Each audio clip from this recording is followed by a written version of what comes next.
Olá, hoje quinta-feira, 22 de fevereiro, prepara o teu cafezinho e vamos juntos para mais um dia de Café com Lexio. Em nome do Pai, do Filho e do Espírito Santo. Amém. Senhor, fazei-me instrumento de vossa paz. Onde houver ódio, que eu leve o amor. Onde houver ofensa, que eu leve o perdão. Onde houver discórdia, que eu leve a união. Onde houver dúvida, que eu leve a fé. Onde houver erro, que eu leve a verdade. Onde houver desespero, que eu leve a esperança.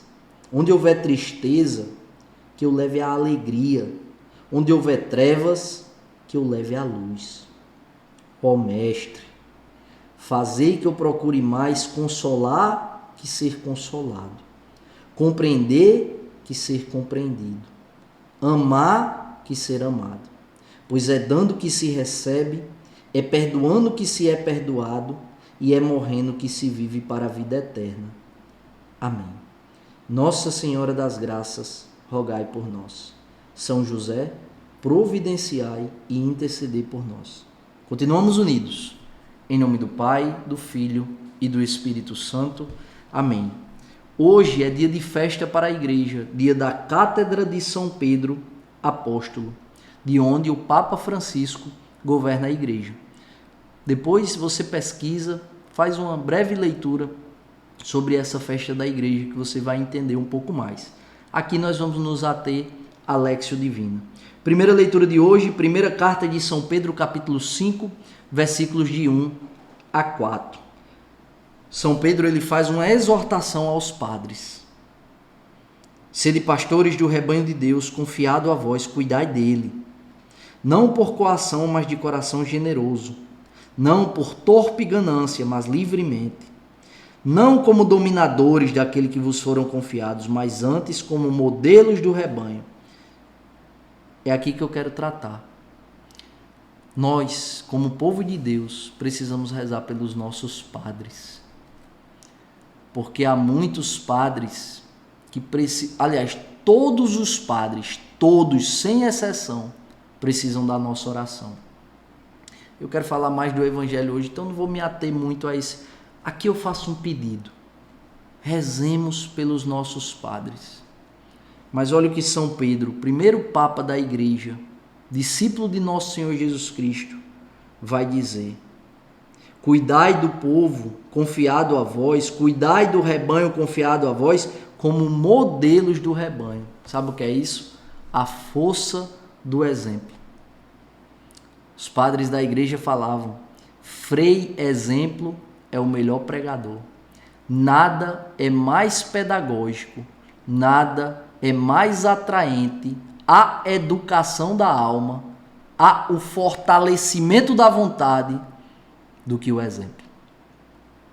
Você vai educar uma criança, não adianta você dizer uma coisa e fazer outra, porque ela vai imitar o que você está fazendo. Isso é Aristóteles. A criança aprende por imitação. Nada é mais forte e atraente do que a força do exemplo. Portanto, peçamos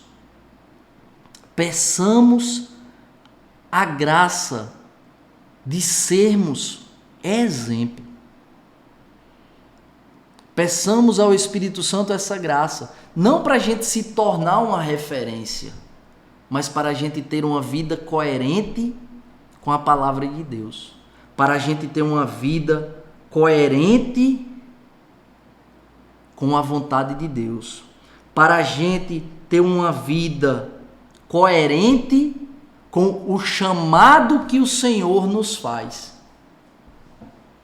Peçamos ao Espírito Santo a graça de sermos exemplo para os nossos. Sabe como é que você vai converter, ajudar Deus a converter as pessoas que você ama da sua família? Não é empurrando goela abaixo a palavra de Deus, não. Numa conversa, num almoço de domingo, botando o dedo na cara, falando de modo grosseiro, bruto, cobrando dela um comportamento como se ela já fosse uma pessoa extremamente convertida. Cada um tem o seu tempo. Cada um tem o seu tempo. O modo como você vai ajudar nosso Senhor a converter o coração daqueles que você ama é dando um exemplo. Porque nada é mais forte que o exemplo. E olha, eu vou dizer, na vida adulta eu aprendi isso. Eu já sabia disso, mas eu vou dizer o modo como isso foi impresso na minha alma, de modo que eu acredito que nunca mais vai sair da minha alma. A força do exemplo. Eu aprendi isso na Marinha. Nada é mais forte do que o exemplo. Então, quando você dá o exemplo, muitas vezes, na maioria das vezes, você não vai precisar cobrar. A pessoa que precisa fazer, ela vai fazer porque vê você fazendo. Você não vai precisar pedir, porque ela vai fazer porque vê você fazendo. Isso é muito forte. E São Pedro está exortando os padres aqui a serem exemplos, modelos para o rebanho que o Senhor confiou a eles. Por isso que não vamos criticar os padres, não vamos maldizer os padres. Sabe por quê? Porque já tem uma reca de gente para fazer isso. O mundo que odeia Jesus, porque Jesus diz a gente, o mundo vos odeia porque odiou primeiro a mim. Então, esse mundo que odeia o Evangelho, que odeia nosso Senhor, já são as pessoas que vão falar mal dos padres. Já são as pessoas que vão fazer seriados, que vão fazer manchetes para denegrir, para bater, para arrebentar com a reputação de todos os padres. Porque bota tudo no mesmo saco.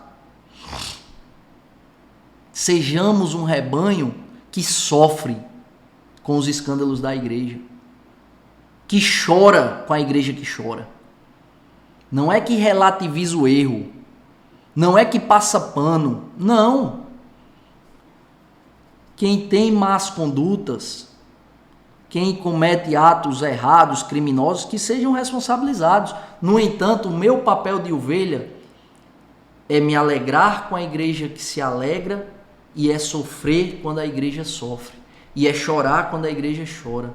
E mais do que isso, o sacerdote, por mais impuro que ele seja, indigno que seja, é pelas mãos dele que eu recebo o maior tesouro da igreja. Jesus Cristo, nosso Senhor, na Eucaristia. Corpo, sangue, alma e divindade. O mínimo que eu posso fazer para retribuir esse bem, rezar por ele. Dito isto, o evangelho de hoje, Mateus capítulo 16, versículos 13 a 19. Aqui é quando Jesus conversa com São Pedro e dá a São Pedro a missão de conduzir a igreja. Eu só quero ler o versículo 18. Aliás, eu vou ler o 17, o 18 e o 19. E farei uma explanação aqui assertiva e objetiva do porquê você não deve ter medo de assumir a fé católica e de buscar ser de verdade um católico. Respondendo, Jesus lhe disse: Feliz és tu, Simão, filho de Jonas, porque não foi um ser humano que te revelou isso, mas o meu Pai que está no céu. Por isso eu te digo que tu és Pedro, e sobre esta pedra construirei a minha igreja, e o poder do inferno nunca poderá vencê-la. Eu te darei as chaves do reino dos céus. Tudo o que tu ligares na terra será ligado nos céus. Tudo o que tu desligares na terra será desligado nos céus. Palavra da salvação. Glória a vós, Senhor. Versículo 18.